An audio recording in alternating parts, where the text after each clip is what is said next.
No, I mean, architecture is political. We gotta add that stuff. Indeed. We're tearing down communities to build multifamily, and you have to understand we are creating displacement. You're displacing Black and brown folks, and they don't come back.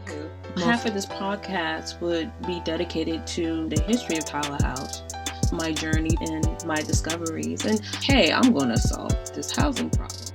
Hey guys, what's up? My name is Melissa Daniels. This is the Architecture is Political podcast where Black and brown folks talk about architecture. I hope you enjoyed this podcast and be part of my storytelling.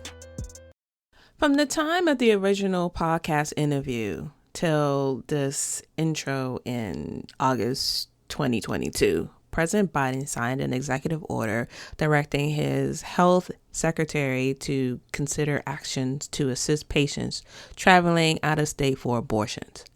The order's travel-related provisions calls to consider inviting states to apply for Medicaid waivers when treating patients who cross state lines for reproductive health services. The executive order, the second Biden has signed on reproductive health since the Supreme Court overturned Roe v. Wade. Policy administrations call for the Department of Health and Human Services to explore all options to support Americans who live in states that have severely limited abortion access. To quote Lori Brown in this podcast, "We don't know what the future is going to be like and how political spaces and interstate travel is going to be." Biden has addressed this somewhat, but this is an ongoing topic, and I don't see any conclusion anytime soon. I picked up this topic because it's political and it involves architects and architecture. This conversation involves Lori Brown, an architect and professor of architecture in the School of Architecture at Syracuse University, and Jordan Kravitz, a healthcare architect and medical planner. Both have joined forces to create a call of action to mobilize a list of architects who would be willing to help design and build new clinics in states where abortion is still legal. I want to touch upon a couple of things. We need to normalize the topic of abortion. It is part of the reproductive health care, and there are medical facilities that need to perform this. These facilities have federal, state, local codes, guidelines, and regulations that train architects specializing in healthcare and medical planning can assist providers and ultimately design these facilities. When decisions are made by lawmakers and we are not at the table to give our expertise, it becomes a problem, plain and simple.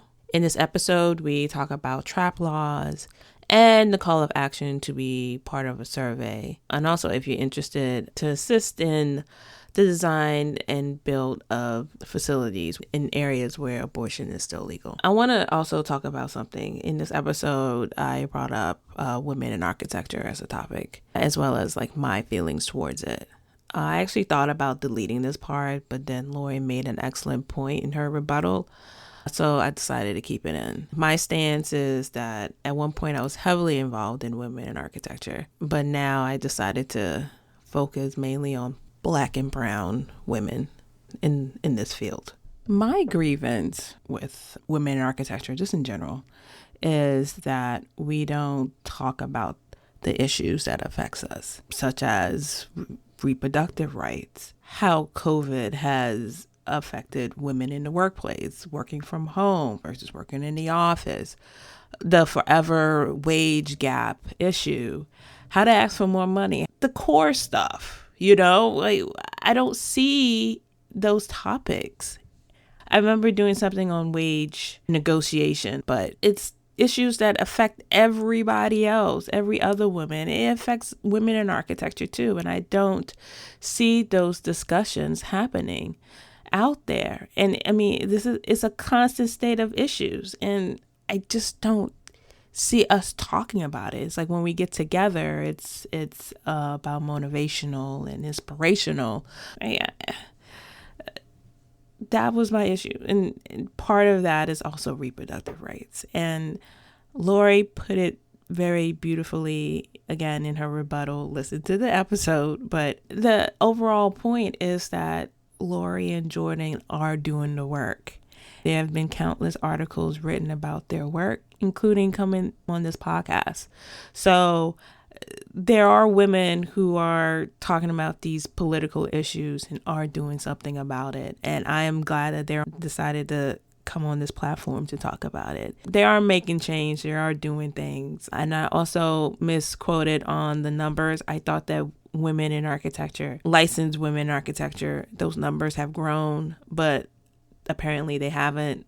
I haven't been following it in general. I've been focusing more on Black women in architecture, how many of us are licensed. But there are women in architects that are doing the work, and I recognize that now, and I see that now. So I appreciate Lori for what she said, and I appreciate both Lori and Jordan for all the work that they're doing, and we need to support them and rally for them. So please check out the show notes. And if you follow me on social media, I will also post something on there too. So, all right, guys, here you go. Hi, Lori. Hi, Jordan. Hello. Hello. So I'm going to have you ladies introduce yourself. I'm going to start with Jordan first. I am a project architect, a medical planner. I currently work with Smith Group. I am out of their Phoenix office. And in my day-to-day work, do medical facilities from large-scale hospital projects to clinics to medical office buildings. It just kind of depends on the day. Lori? So I am an architect and educator. I teach at Syracuse University in the School of Architecture. I am also the co-founder of Architects that bridges the Academy of Practice for Women and Equity in Architecture. My work is really interested in the intersection between politics and has looked at often how gender intersects with those relations of power. I was trying to think of how did I meet Jordan? And when Roe versus Wade got overturned, I was actually looking on how to relate this to architecture. And I came across a tweet or Instagram or something, and I posted it, and I think I tagged Jordan, and we ended up talking via DM. Do you remember that? I think what happened, and I don't exactly remember the specific person, but you were talking, I think, about a couple people who were architects or designers in this space working on projects about abortion and architecture. And I think I messaged you saying that you needed to look up Lori because Lori is, one of the premier architects, if not the premier architect in this field doing this type of work. And I was like, you should read her book. It's really great. And so I think that's how we started connecting. And then I also think I mentioned that I was working on this grant, the Smith Group, also researching abortion and architecture. And so that's how you and I think, first connected and trying to make that connection and again, just growing that community. And I was so excited to hear that. I was like, oh my gosh, yes, you should come on my podcast. And we planned it for the fall because you were like super busy. So I was like, okay, let's just, move this to the fall. And then an article came out, and I'll link this in the show notes. And then you're like, no, we need to talk now. And I think, yes, because I think trying to get the word out about what Lori and I are trying to do is so important. And having the word right now at the forefront, I think is really vital to the work that we're doing. And I'm sure we'll get into that and talking about it. But, I don't want it to get lost in the shuffle. And, the last thing that I think either of us want is as soon as the hype, if you will, around Roe v. Wade falling, occurs in a few months, not that people will forget, right? But the news cycle can be a little vicious. And so, getting the word out as fast as possible, I think is what was so important to us. Mm-hmm. How did you and Lori meet? So I'm very fortunate that I worked with one of Lori's former students and researcher that was integral to Lori's book. And so when I started doing this work for the exploration grant that Smith Group gave me, I had one of my colleagues reach out to me and say, hey, I work with Lori. And I knew about Lori. I definitely had read her work before. And I was like, oh, can you connect me, please? And so we were able to connect that way. And I don't think we first started talking actually until we made up a meeting to meet. And I want to say our first meeting though was right after Roe v. Wade fell, or the news actually, the leak. The news about the leak happened. Yeah. So I think our first meeting was like 2 or 3 days after the leak. So I think the leak happened on May 2nd or 3rd. I think we met on May 5th. So it was right in that time frame. Yeah. And in fact, Katie, who connected us, that she created some of the visuals that are included in the book, and she was a part of the initial early research in 2004 and 2005 that was the precursor kind of as I started to look into this initially. She was right there with me and instrumental in helping me think through some of these earlier questions and where to seek information. So it was pretty exciting actually to have her, like the triangulation that happened. And I think given your initial proposal, Jordan, thinking through ways, how could architecture respond to things that were changing or so in flux? And I would say they're remaining in flux, even though Roe was overturned. We don't really know what the future is going to be like and how physical spaces and interstate travel is going to proceed. So there are a lot of unknowns, and I think we're all trying to be as responsive as possible. Prior to the leak, back in 2013, Texas created a bill. It was a HB2, and it was called a Targeted Regulation of Abortion Providers, or TRAP. Basically, this law or policies that require abortion clinics to follow measures considered necessary for health and safety of patients. There was an article actually written about, again, I will link that also in the show notes. You guys want to dig a little bit deeper into this bill? And was that the beginnings of the overturning of Roe versus Wade in terms of its architecture? No, I see a no. Just as a recap, these TRAP laws, the targeted regulations or restrictions on abortion providers, they're in many states, not just Texas. The issue that's so important, I think, to architects and architecture that I want to point out is that they apply to building requirements specifically. So things like location requirements, the size of things like your exam rooms, your corridor width, your building type. Many TRAP laws, they set state standards and they require abortion clinics to be ambulatory surgical centers, which are medically unnecessary. They're costly. They're burdensome standards that are really not needed according to many different types of organizations. For example, the WHO has made it clear that abortions can be safely performed in outpatient clinics or physician offices, and we really don't need to have those strict standards. But it's something that anti-abortion activists actually use to push their agenda forward under the guise of health, safety, and wellness, even though it's medically unnecessary. And it's really interesting, if you go back to that, it's directly related to architecture, but architects aren't really the ones that are having these conversations or involved. So it's other people that are setting these standards. And if you were to talk to architects or, especially architects that maybe specialize in healthcare, that we do this really often, we're really familiar with federal guidelines and health codes. We could tell someone that this is really not needed for these clinics. So I think that's something first and foremost that we really have to talk about, the fact that architects are not involved in these conversations, even though they're directly related to architecture itself. The Texas issue, which happened, was the Women's Health Birth Hellerstadt, happened in 2016. It was actually a win for the abortion world, if you will, because what happened was in 2016, the Supreme Court actually struck down two of the most burdensome TRAP laws in Texas. And these were actually, the regulations required physicians who provided abortions to establish relationships with hospitals, and also for these facilities to be registered or regulated as ambulatory surgery centers. And it was determined by the Supreme Court that both of those requirements were unnecessary. And it actually, if you will, pave the way for other states to challenge their TRAP laws. So in retrospect, it was a win for abortion providers and clinics. Yeah, and just to give a little bit more backstory, so although HB2 was one of the potentially more egregious because it was a phased rollout, and in the phasing, it closed more than half the clinics in the state of Texas. And Texas is the second largest state in the country by landmass or geography. So we had hundreds of thousands, well, don't quote me on the number, but there were tens of thousands of women who would have to drive many hours in order to access care. So it made huge swaths of the state in terms of having access to care, and also required women to have to cross and go into other states.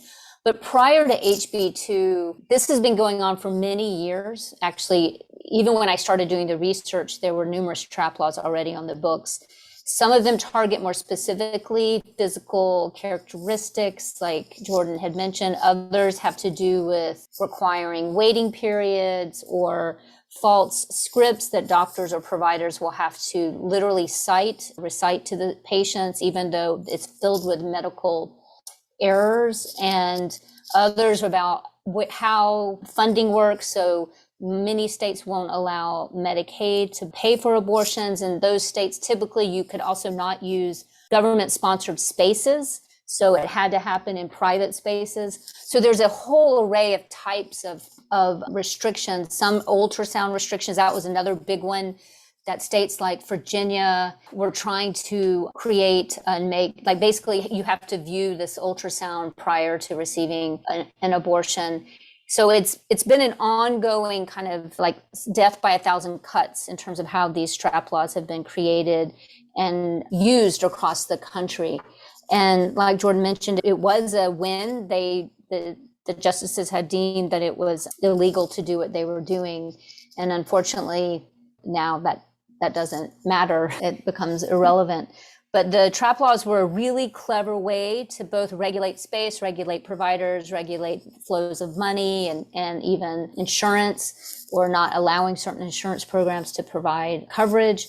So it was a very multivalent effort by the anti-abortion movement to restrict through a wide variety of means. Another thing to note, and why this is so important, that trap laws are only for abortion providers. So if you think about other medical spaces that do more invasive types of outpatient facilities, even dermatology offices or dental offices, they're not held to the same degree of restrictions or requirements of life and safety codes, although what they're doing in their office is far more invasive with much larger percentages of potential problems that would happen as a result. So the percentage of issues around abortion are minimal. It's like one of the safest procedures you could actually have in an office, but yet it's being regulated as if it's one of the most life-threatening. So in fact, it's completely in reverse or in opposition to its safety stats. One of the things that Jordan mentioned is the fact that architects were not at the table when this particular bill was passed. I was a Whitney M. Young Award winner, and one of the strong statements he made is how the thunderless silence this profession has. So, Jordan, when you mentioned how architects were not at the table, do you think it's because we've been silent or maybe complacent about this? The fact of the matter is, to begin with, abortion clinics or health facilities that provide abortion care are part of the built environment. That's a blanket statement. You can't argue that. Architects build or help to design the built environment. That's also something that I think you can't refute as well. In this country especially, while it shouldn't be, because I strongly believe, and I also think it's a fact, that healthcare is abortion is healthcare. In this country, abortion is politicized. Even if you say, I'm not coming at it from a political angle, on some level, just talking about it does have a political nature and involvement. And I think, historically, people maybe didn't want to help with designing abortion clinics. And again, Lori may have some harder facts than I do. This is more thoughts and hearsay, but people have been definitely killed or hurt on either side of, especially abortion activists. And I think architects and the building industry in general were, and maybe still are, afraid of being blackballed in the industry, of not being able to get work if they participate in abortion clinic design or construction. I think on some level, architects or engineers have it maybe a little bit on the easier side. We can hide behind our drawings. People may not see them. They go to the city, they get stamped. You might not be able to see it. I think the contractors, the subcontractors, the people that are on site are really visible. And I think anti-abortion activists, when they're protesting, it can get dangerous and it can get scary. And so they're on site putting their lives on the line. So I think it takes some sort of bravery to stand up and do this work. And I think it's difficult. However, I do think we should be talking about it in our dialogue because it's part of the built environment. It's part of healthcare. And we need to start talking about it and normalizing this topic. Yeah, and I guess I would also just want to slightly shift what you said in terms of, well, we're not doing anything. And by not doing anything is actually a political statement. It's a political position. There's no neutrality. So by architecture not engaging, it speaks volumes to what we value and what we're not willing to do. So I think, sadly, Whitney Zhang's comment about the thunderous silence remains so true in highly politicized issues around our discipline and issues around race and equity still. So there's a lot of work to be done in that regard. I do think in my interviews for the book in various parts of the South, it was very clear people may support it in private, and these were architects I'm talking about, but they would lose their livelihood if they came out publicly in support.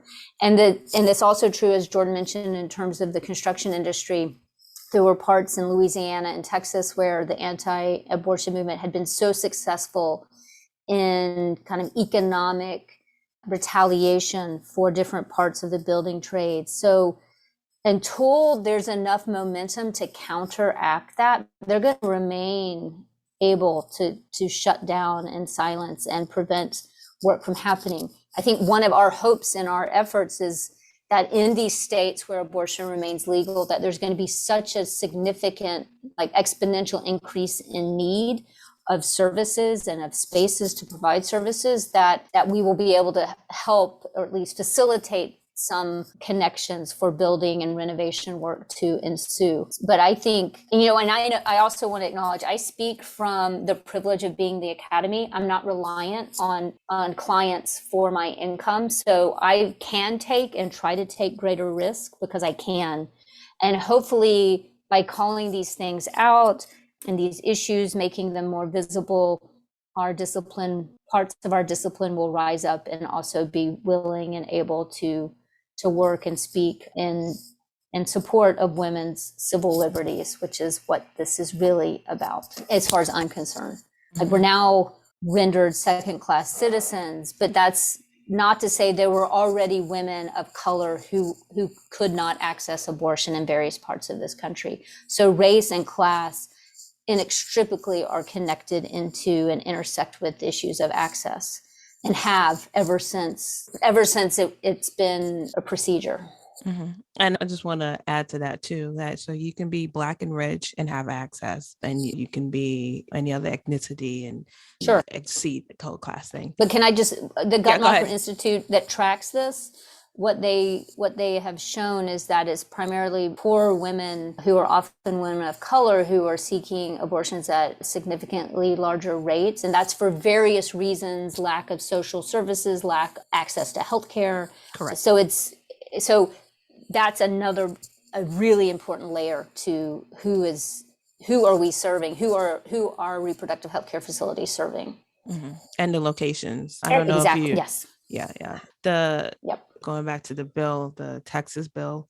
Mm-hmm. Again, I think you mentioned this earlier. They had it got twiddled down to 2 clinics in the whole state or something. Is that? It wasn't 2. No, there were about 44 or so that in existence prior to HB2. That was lower than half at one point in the process of the rollout. And then I think they're about to half of that, or maybe slightly under. I think not all of them have been able to come back. But it was never just 2, but it was where the Rio Grande Valley would have no access. So there were major regions of the state that just what was there was closed. Out of curiosity, where were the locations? Were they more in affluent neighborhoods? Were they more in like, and I know I just thought of it in my head. So, Yeah. I do. I can't speak to that demographic, but they were located, almost all except for McAllen were in the major cities of Texas. So Houston, Dallas, Fort Worth, Austin, and El Paso. So it really centered around major population centers of the state. Okay. I'm kind of curious. So, and this is a question for both of you. How did you get into this? Like, what was it? Was it a personal experience? We don't have to talk about that, but was it like, what made this your, I don't want to say career, well, for you, Lori, maybe, but like why? Architecture is political is exactly why I started to look at this. I was really interested in issues of the public realm because it was in some places in the country so contested and so there were so many protests around it was what initially drew me to being interested to abortion clinics. And then that's evolved way beyond, but it was really the political nature of this space in this country. And this country is not the only one. There's various countries around the world where this remains political, but it was the political nature of it, and that it was so polarizing is why I was initially so interested in it, and no one had looked at it. So I actually got into it because I heard a podcast called Unladylike. They're great. I don't think they're running anymore, but I highly recommend. And they actually had an episode on trap laws. And as a healthcare architect and medical planner who works in this space of healthcare design, I listened to the podcast and I just was shocked. I think it was a few years ago. It might have been right around COVID, maybe slightly before when the podcast came out about trap law episodes. And I just was so concerned that I had never heard about trap laws before. And I worked in healthcare architecture. And this was my livelihood, and this is what I did. And I read numerous codes and design guidelines and all of this. And so when I applied for the Smith Group Exploration Grant, it started in 2017. It offers opportunities for employees to pitch and pursue exploration and research projects, and that fills a knowledge gap. And so when I submitted my pitch earlier on in this year, before the leak happened of Roe v. Wade, my original pitch was to actually look at the states that had trap laws in existence that had specific architectural implications and work on making design templates and guidelines so people who were building abortion clinics or health facilities in those states could have something to review or look or research without having to dig through the codes. So that was kind of the original idea of the exploration grant.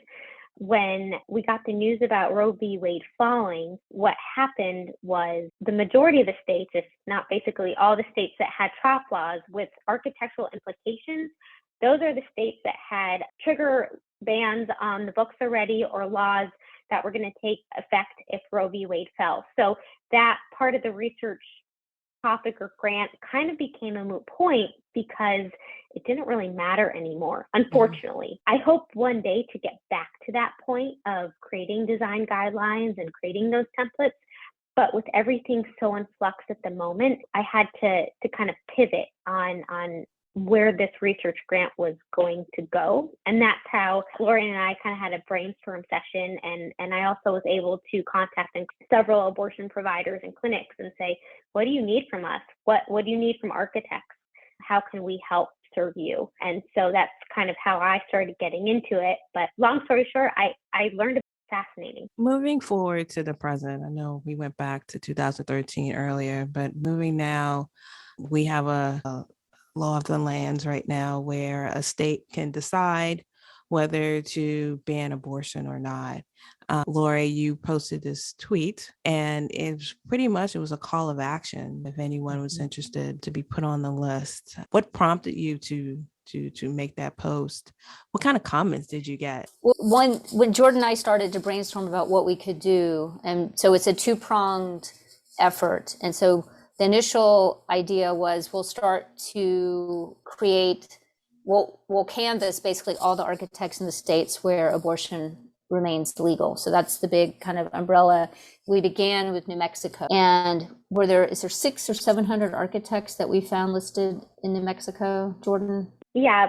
So we have a list of 700 licensed Mexican architects from the state of New Mexico that we're working through and going to contact as best as we can. The idea, again, as Lori said, is to send them a survey. And the survey, it's a neutral survey. And the question is asking, are you willing to design an abortion clinic? And it's real or no answer. And then we want to hear the reasoning behind that. Again, back to Lori's tweet and more of the call for action, an offshoot of that is, while we're trying to do this hard research and really fill this knowledge gap of why architects are willing or not willing to participate, I think Lori and I also decided, separately, aside from the grant, that there needed to be more of this call to action and what can we do? Right. So we thought, part of it is, I think so many of us felt frustrated and that we were all just sitting here. So we're doing this other part of the project, of the list, is much more time consuming, but we thought, let's just send out this call while we're gathering these names and contact for these different states. Let's just send it out to our various networks and see what happens.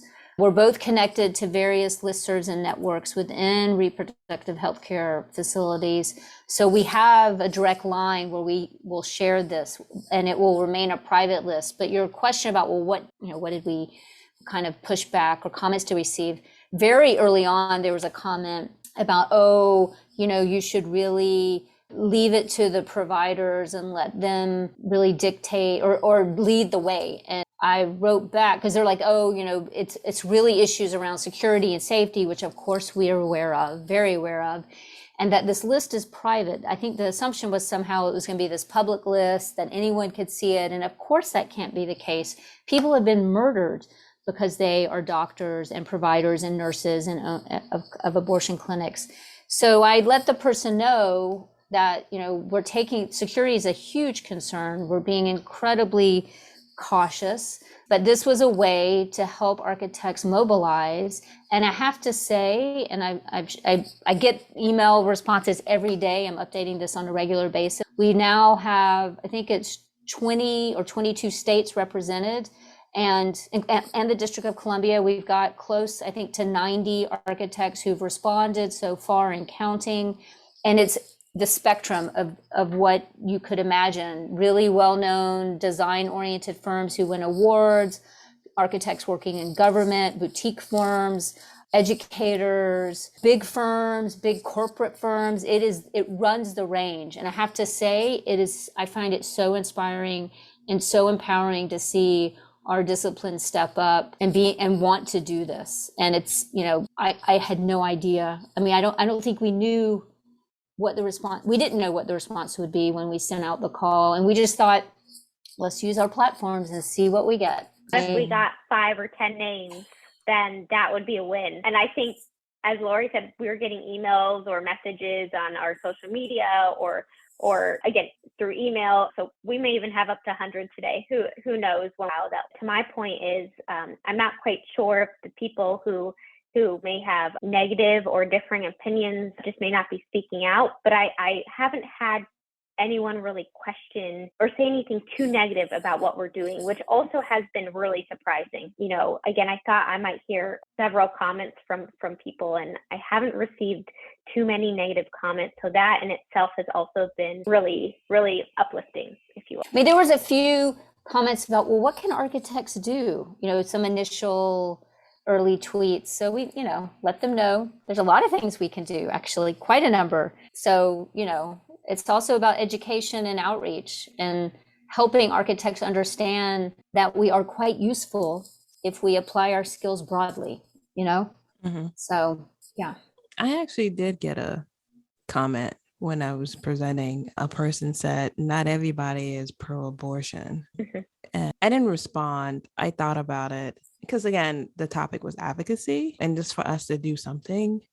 And so I wanted to applaud that person for making a statement. Again, an inaction is still an action. And, even if they said, at least they said something. And I appreciate that comment. And I'm curious as to if there's an opposite thing. Like, is there any, I shouldn't say opposite, how can architects help a pregnant woman or a person who can give birth or can bear a child? I don't know. I don't know the answer. And if there's an architect out there who wants to come on my program and talk about it, we sure can talk about it. Speaking of giving birth, can you get a sense of, is it more, I guess there's no checkbox for gender, right? Is it mostly men, mostly women, mostly non-binary? Like, is there a, no, you don't know? You think We didn't, this has been an ongoing discussion we've had in terms of the survey. I will say for the names that we're just collecting, I haven't been tracking the gender. I've been just trying to get them all inputted. And that, at some point I may try to go back, but I think I was more interested personally in the range of types of practices people are involved with rather than how they identify in their gender. So I can't draw any conclusions at this point in terms of the list that we have, but it is something we've talked about and out of curiosity or interested in knowing, but I think we decided that we would let people self-identify if they want to, but they don't have to for the surveys. Mm-hmm. And I bring up gender because I used to be heavily involved with women in architecture, and you mentioned architect. Mm-hmm. And I've moved away from that because I realized that there wasn't really any call to action for us to do. It's like, you can do it, or here's an inspiring story, more of a storytelling gathering. Let's actually do something. Let's fix, the wages. Yes, we need to increase the numbers, but what happens when the numbers are equal, which I believe like it's getting there. It's really close in terms of men versus women. Students are not in practice. Like, I would say, so I mean, this, I don't want to go too off topic, but I mean, and obviously the statistics for, people of color and women are like not even on the charts registering, but in practice, I believe the statistic is for men to women, only 17% of licensed architects are women versus someone that identifies as being a man. So I think the statistic is still very far apart. In school, it's very different. I think that's close to 50-50, if not higher. But in practice, as someone that's, if you're looking at licensure itself, it's still, I think we have a bit of a ways to go. But, again, back to the gender issue, again, the question is, is that really what we need to know for the survey, or is it really what matters? If someone's willing to do the work at the end of the day and put their life on the line or their livelihood on the line, I think that is what we really should be focusing on and looking at the end of the day. I think when we go back to the survey and the grant work that we're doing with Smith Group, we have to respect our clients and everyone's viewpoints that's also taking the survey on some level. We want to hear from both sides, because I think that will really help to start inform that knowledge gap. So again, if maybe that's back to your question, Melissa, if you do not believe in abortion, I think on that survey, we still want to hear from you. I think, we still want to hear your viewpoints. They matter. And so that's something that you can still do, again. So I don't know if that really answers the question, but we do want to hear from everyone on the survey, whether you support or you'd be willing to design abortion clinic or you wouldn't be willing. And I think that's important as well. I mean, I think also your point, your critique, it's the critique of women in architecture not being proactive or not taking enough action. I think that's in part why I co-founded that organization, Architects. But I also think when Jordan and I came together and started talking about it, one of the things that when I look back and think about it and reflect, like one of the things we were so on the same page about is we want to do something that is action oriented.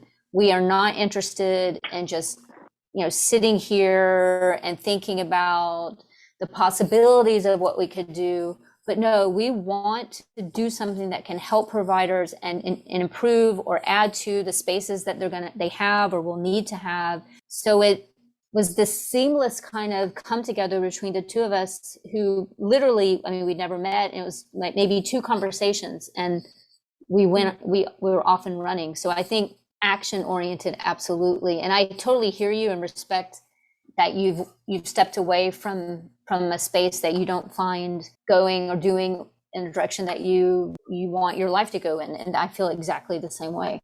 So it's, we got to figure out ways that we can help everyone be accountable, but also galvanize and hopefully inspire people to take action.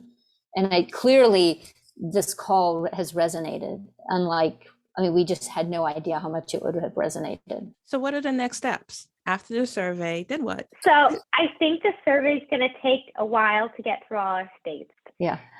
We have help and we do have support, especially from students and that are working and helping with us. But what's really taking a lot of the effort and the bulk of the time, we have the survey, it's ready to go, is getting the contact information for architects in these different states. If you are an architectural organization, we would love your help and looking for organizations to send us confirmation, but we would love to be able to send an organization our survey and have you help us send the survey out. Because what's really taking a bulk of our time is trying to find emails or LinkedIn's or phone numbers to reach these architects to send the survey to. It's a slow process. It's slow going. We basically have done 1 state. We're moving on to some of the other states where abortion will remain legal in. We're looking at states like Colorado, Oregon, California. So again, if you're architects in those states, we would love your help in us sending that survey out. I think that would be the next step. So the next steps are still trying to send our survey to architects in states where abortion will remain legal. I think once we get all the information back, we'll be able to have some real conversations and maybe publish things or speak at conferences about the data that we've collected, comments or if architects are willing. And I think we're also trying to look at information of if you were to design these clinics, what guidelines or what resources would you use? Would you use, FGI, Federal Guidelines Institute for Health? Would you use the Space Program Guide? They currently don't really talk about abortion clinics itself. So I think, going back to potentially creating those space templates or guidelines could be a next step after that.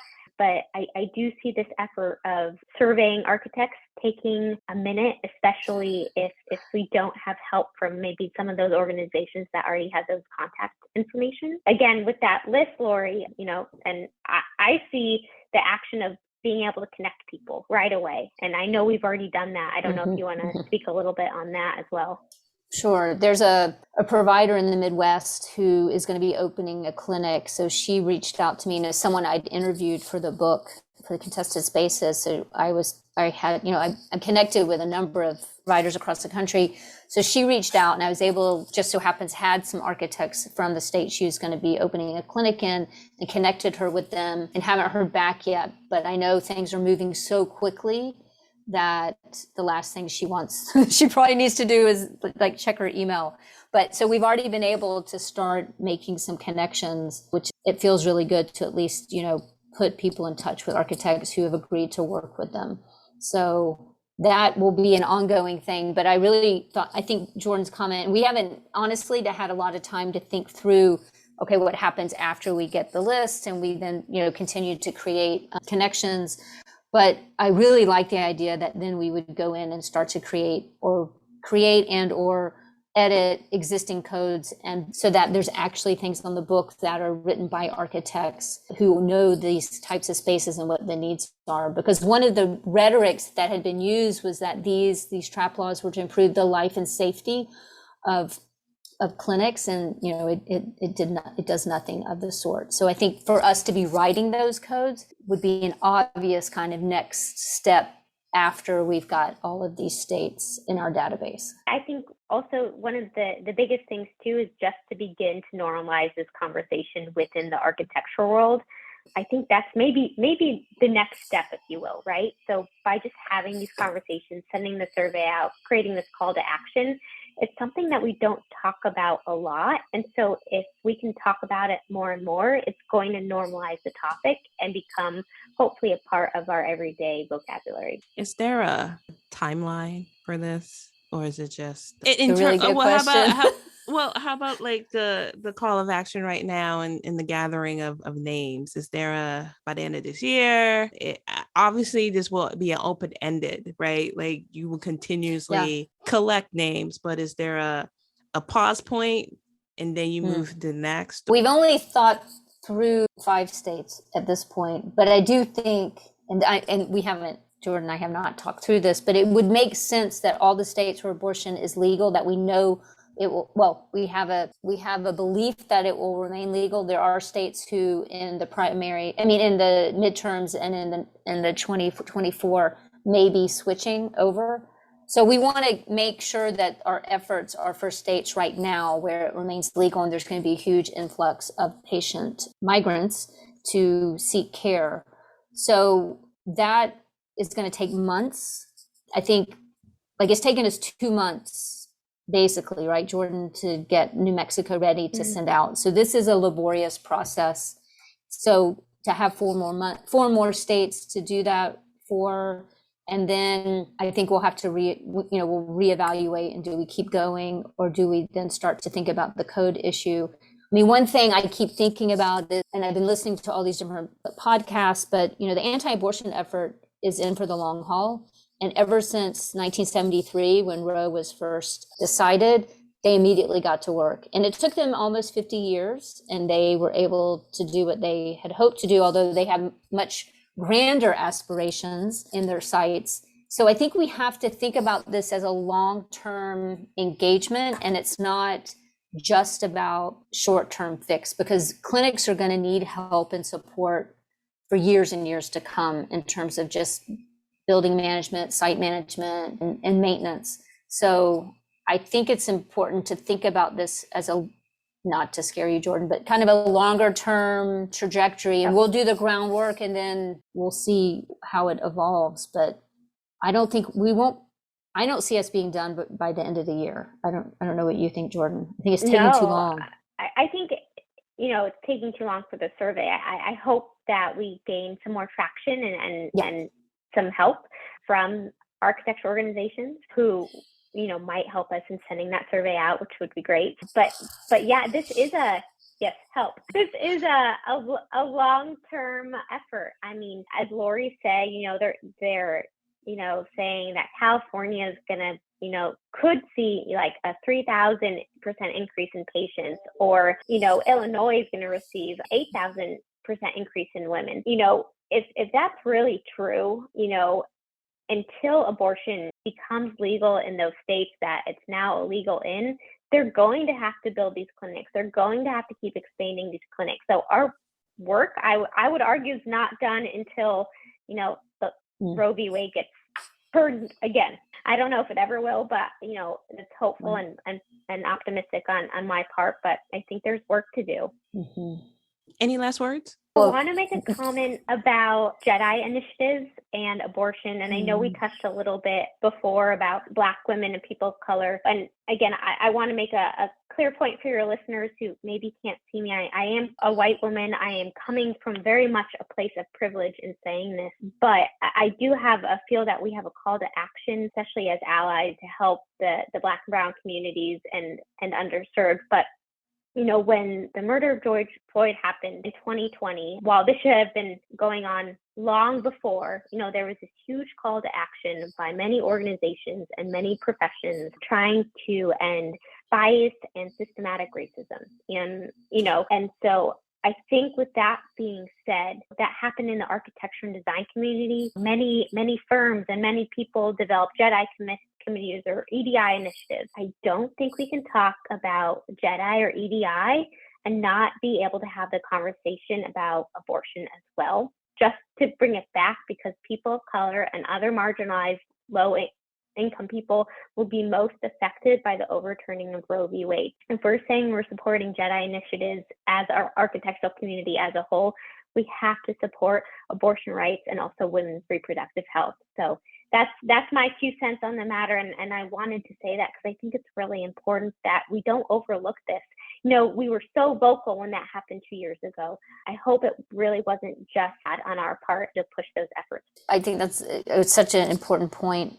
The other thing I would add is that each person matters in the sense that I think what you decide to stand up for, what you decide to work on, it takes, it's an aggregation of people that create a movement. And so one person by one person by one person does matter. And so I think one of the things that's just kind of renewed my sense in our profession, because I sometimes don't always have such a belief in its ability or willingness to take on political issues, is the kind of response we've received so far is demonstrating that people are willing and they do care, and people do it in different ways. They may not be able to be as vocal as some of us, but that they are responding.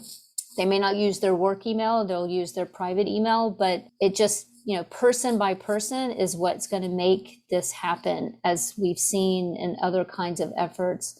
And I totally agree with Jordan that it is about mainstreaming abortion as just another form of healthcare, and we have to be more willing to talk about it and to normalize it. So, and we as design professionals and those experts of the built environment, it matters what these spaces look like. It matters how we can participate and contribute and help make what is in many ways prosaic space better and more supportive for patients. And women need our help in doing this, like women collectively across the country, because I visited many of these, and more architects and designers need to be working with clinics to make these spaces better. Okay. I just want to add a little comment to Jordan's statement. So and you guys already know this, the fact that Black women in healthcare has been difficult, to say the least. The fact that, our mortality rates in giving birth is extremely high, and we're not being listened to when we go to doctor's offices and so forth. Having you guys on the call, and me being a Black woman, I identify as a Black woman, and the issue of abortion, it does affect our communities greatly, but so does healthcare and the care of Black women just in general. So I just want the audience to know that I invited you guys here because it's architecture and it's political. We do need to talk about this in an architectural space, like same way how we have to talk about race and everything else. So I just want to throw that out there for the audience, because the guests that I have on here I cherish them, and we have long conversations about this prior. So I want to thank you guys both for coming on here and sharing your stories. So yeah, thank you. Well, thank you. Thank you for having us and helping make more people aware of it. Okay. Thanks. Hey listeners, I have an exciting announcement. I decided to launch a membership program for the show, where you have a chance to support me and the show directly. I love creating the show, and it means the world to me that you all tune in to keep hearing me week after week. But it takes an immense amount of time and energy to produce. I want to keep the show going, and I want to invest in its growth. And I also want you to become a partner with me in this journey. That's why I'm excited to give you a chance to officially become a supporter of the show at glow.fm/archispolly, ARCHISPOLLY, or by clicking the link in the show notes. It's quick and easy. It takes less than 30 seconds and just takes clicking a link in the show notes and using Apple or Google Pay. You don't have to create any new logins, and you can contribute as much or as little as you like. If this show is part of your day or week and you like what I'm doing, then visit glow.fm/archispolly, all one word, and support me and the show in any way you can today.